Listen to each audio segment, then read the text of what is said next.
Welcome, I'm Dr Michael Paterson, clinical psychologist and EMDR Europe accredited senior trainer. I find that when I'm working with clients that many of them are at the more complex end of a continuum of complexity. This ranging from the well-adjusted clients at this end to the most complex client presentation at that end. The more complex client presentations, as you probably well know from your own experience, will often have early life trauma.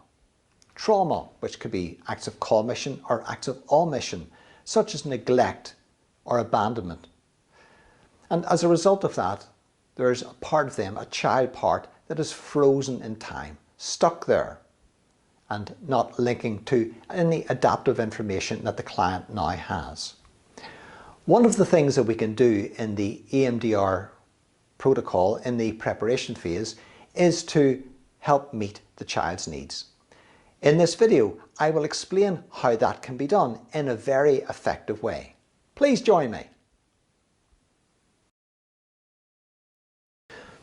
When I'm faced with clients who have had these experiences of neglect, abandonment, abuse of different sorts, and I am able to identify that there's a very vulnerable and isolated child part of them, I consider what needs that child might have. Now, when we come into EMDR therapy, we don't set aside what we already know. We have years of clinical experience and we can draw on what we already know from Maslow's hierarchy of needs. What I would say to my client is to bring up an image of that little boy or that little girl, look into the child's eyes. From that look in his eyes, what do you feel it is that he needs? And depending on the experiences the client has had as a child, it will often be maybe a sense of safety, or maybe he needs reassurance. So let's say the client says he needs reassurance. Could you, the adult, provide that reassurance for the little boy? Yes, it could. So just sit down beside him and say to him the things that you know that he needs to hear. Let me know when you've said the things that you need to say. So, and have you said all that you needed to? Okay, and then anything else you feel that that child needs? He could do with a hug. Okay, and could you, the adult, provide that for him? Yes, I could. Okay, sitting down beside the little boy, putting your arms around him and hold him close to you. Notice how that feels. Does that feel okay for you? Yeah, it does. And how does the little boy react to it? He's smiling. Okay, just hold him close. Notice how it feels for him and for you. And how's that feeling now? It feels really good. He's snuggling in close to me. Okay. Now, if I've got to this point, this is sounding pretty good. I would take it a step further. What I would like you to do now is draw him in closer still and allow the little boy to blend with you and become part of you.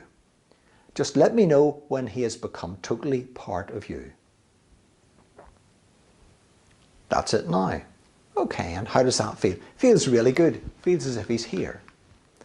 Okay. So at that particular point, it hasn't taken too long to do.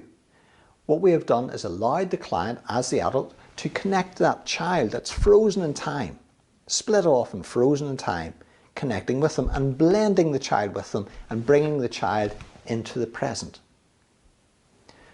Now, as we know, sometimes our clients, particularly those much further down that continuum of complexity, might have a phobia of the child. And when we ask the client to do anything for the child, they might say, no, I can't do it, no. Because their learning is that the child needs to be treated with disdain, pushed aside and ignored and not have their needs met. Survival for them has depended on that. But there is a way around it. And if you like, I can tell you how to do that.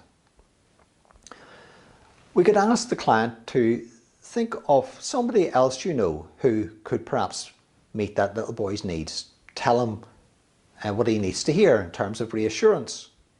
So it might be Mrs. Smith, who lived 2 doors down from the child when the child was growing up. Mrs. Smith, who took in the little boy and along with her son, gave him milk and biscuits and showed an interest in him. Think of that as a relational resource. In the absence of Mrs. Smith or anybody similar, then we could look to literature or movies or an imaginary character that our client can access. Somebody our client would embody with the attributes that are needed to help connect with the child.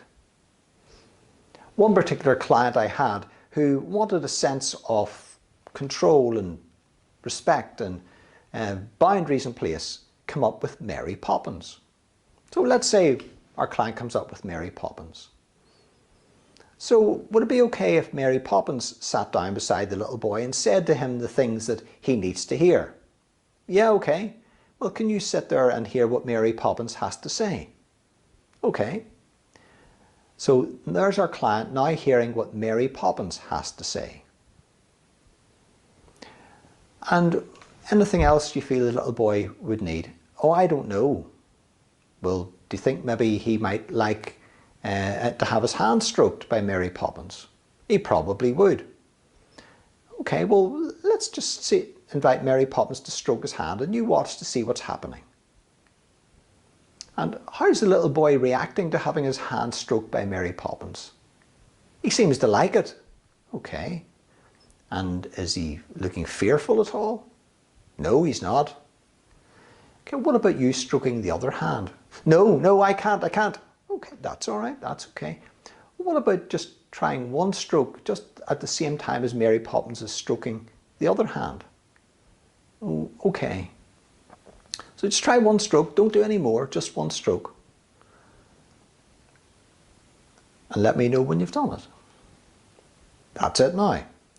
And how did the little boy react? He glanced at me and smiled a little bit. Okay, but that's good. What about trying 2 strokes now? Just trying 2 strokes. Notice how that feels for the little boy. And how did he react to that? Oh, he looked at me and smiled. And how was it for you? It was okay.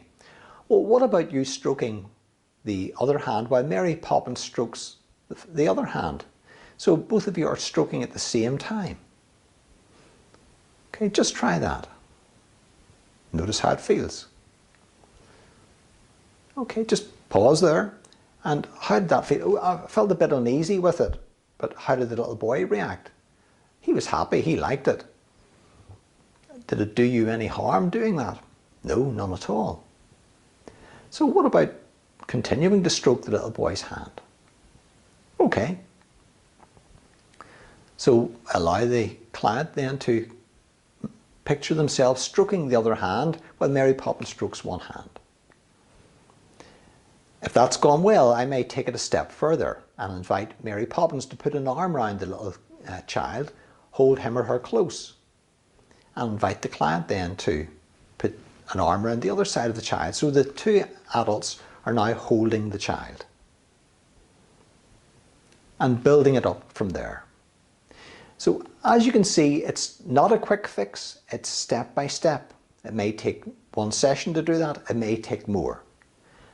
But we meet the client's needs. And depending on where the client is in this continuum of complexity from the well-adjusted to the most complex client presentation, that will determine how long we spend in that preparation phase. If this video has been of help to you, please subscribe free down below. YouTube will let you know when I post another video.